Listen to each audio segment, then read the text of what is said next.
Hello there, ladies and gentlemen, Cyborg here, welcome back to our video. So in this one we're going to take a look at some more story fights, and we're going to open up with the Batwoman fight against Cyborg. It's gonna be a cleanup, so there's not much to it, but I find boss Cyborg particularly annoying. Like, all the tier 4 sub-bosses are annoying in one way or another.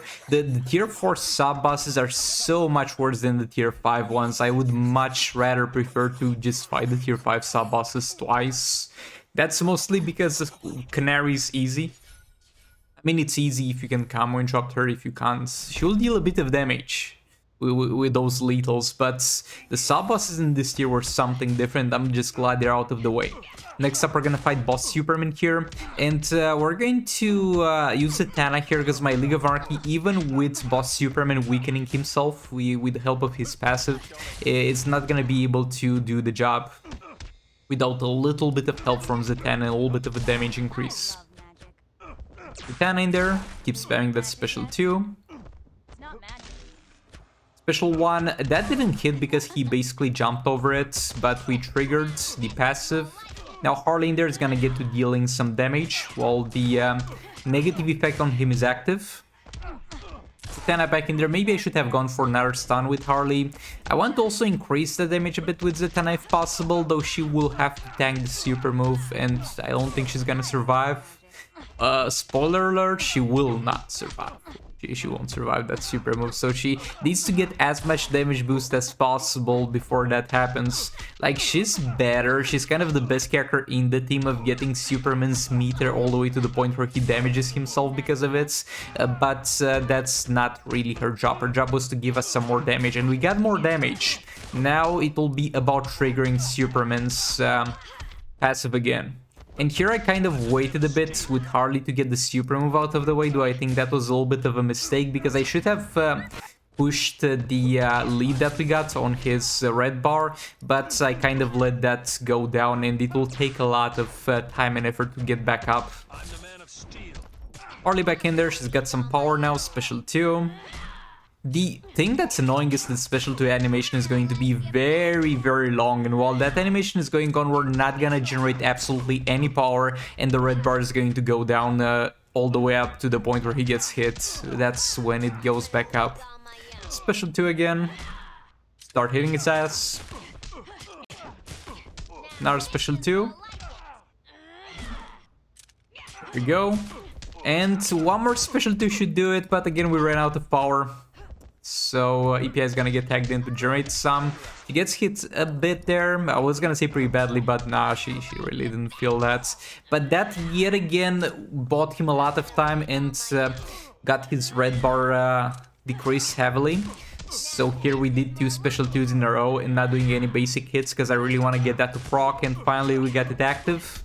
But now we have kind of no power. Maybe I should have blocked there into a special 2 of Harley, because it would have generated a bit of power. But EPI with the 3rd special, got the stun set up, and there we go, Boss Superman is down.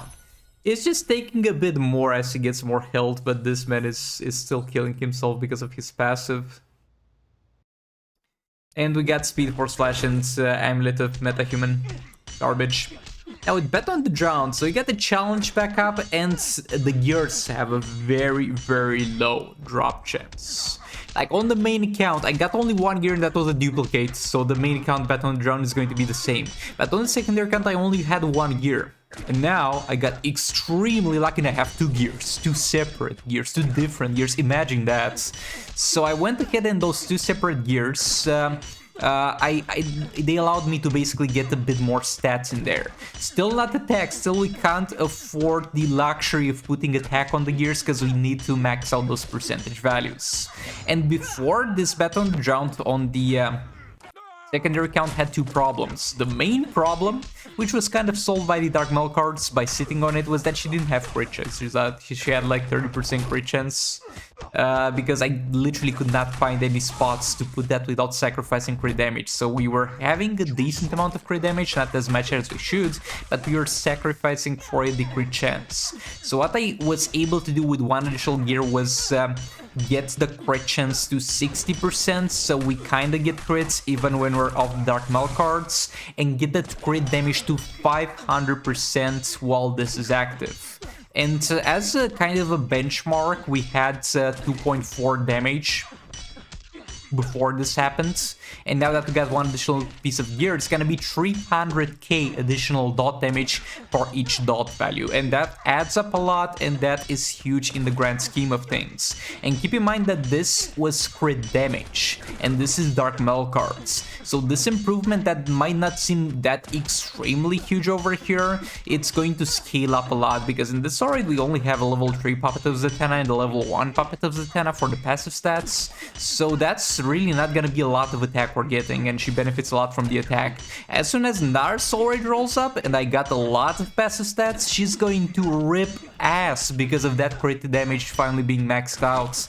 This is kind of the bare minimum you need to have a functional Batman on the Drowns. And I mean, mine was functionable before. With 1 gear she was definitely doing so amazingly for the little investment I have in her, but having 2 gears is huge upgrades. Having the 3rd gear, if I ever drop it, I think will basically allow me to get max crit chance and to optimize the stats a little bit, will make her really functional. And from the 4th and 5th gear, I think the only thing I'll add is attack.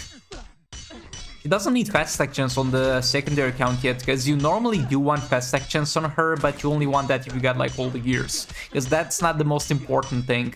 She's not stacking her passive by the help of fast stack chance, so she'll stack the passive as fast as you did previously, but if you have Batman Laughs, which I don't have on the secondary account, so that's why it's useless for me, you're going to be able to build more combo, and Batman Laughs will generate more crisis energy if he's above a certain threshold of combo, and that helps out a lot.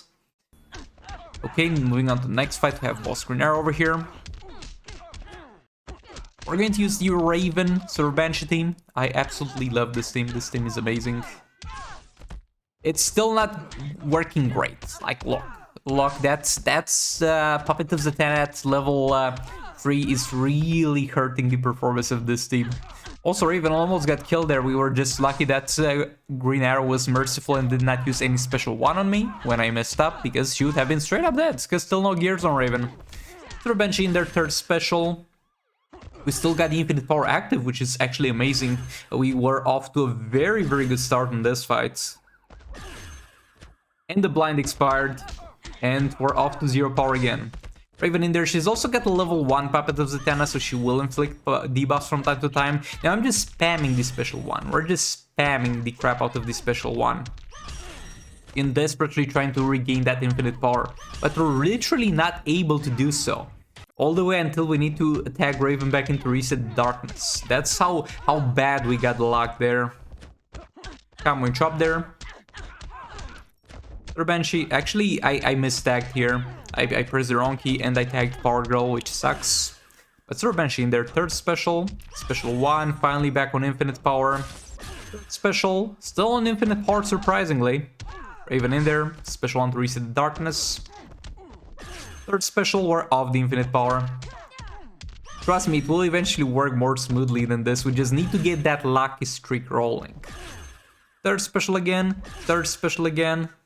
Another 3rd special, and we're out of tower again, but that's fine because Raven needs to tag in to reset that regardless. And using the special 2 will put a disable on the enemy, which allows us to get a bit more damage from Silver Banshee. How we lose all the stacks basically is when the debuff that disables all these specials triggers, because when that triggers, it's going to get removed without adding anything else, because this is a negative effect, right? 1 special disabled. When all the specials are disabled, you're going to proc all of them at once without the possibility of reapplying it with the 3rd special. When there's only 1, you can reapply another one in the place of it with the 3rd special. So for us to not lose the infinite power while that happens, when it's full specials disabled, every single debuff other than that specifically needs to be active at all times. Also, I see 2 burning effects. It seems like if you got 2 characters of Puppet of Zatanna, they basically inflict the negative effects separately, which is interesting.